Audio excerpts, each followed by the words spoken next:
physical ailment, you can see the progress. But when it is a mental challenge, then in that case, if it's a mental ailment, then there are many other parameters which are not visible.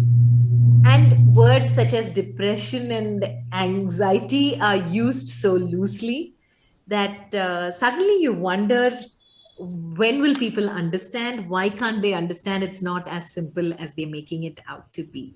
So, what were your aha moments to tell you that, yes, this is where I think I'll really find what I want to do, make a difference? So there were so many, Rashmi, over the course of my path in psychiatry or in journey in psychiatry.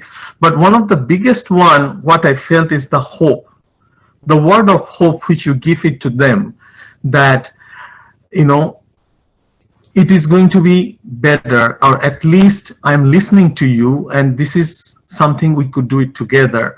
So giving that hope, which made me think that I want to move forward with it.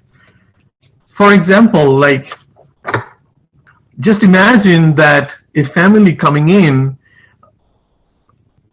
and they don't know what's going on with this 17-year-old son or 18-year-old son who's actually having a first break of psychosis, unfortunately, and there is no history that they are aware of in the family.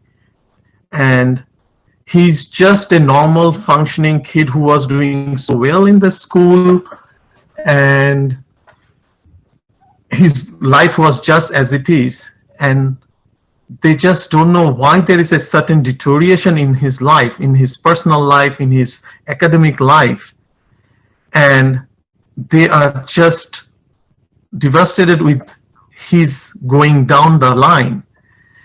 And when you kind of explain to them that it's not easy, but what the person is experiencing could be a lot, we have to figure it out, but it could be a journey which he's starting, or it could be something that some related to something stress which has happened, he might be experiencing what he's experiencing right now.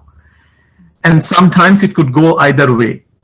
What I mean either way is that sometimes it could be just related to depression, or sometimes it could be something more severe, which we sometimes come across, which is called schizophrenia or something, and their prognosis could be worse.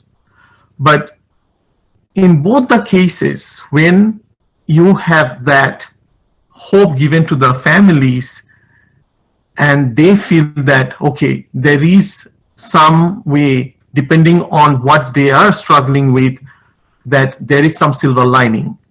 And seeing that from the family and giving them that hope satisfied from time to time. Also, another example I'll give, that when I was doing my training, I also saw among family members that all they had to wait for my phone calls and talking to them, and all I did from 1,000 miles away, just talking to them and just listening to them while they were struggling with their own physical illness, and how it helped to elevate themselves while struggling with their physical illness. I don't want to go into the detail of the physical illness the family member had, but that is the time I felt that they were waiting for me once a week just to talk to me, and that helped them so much.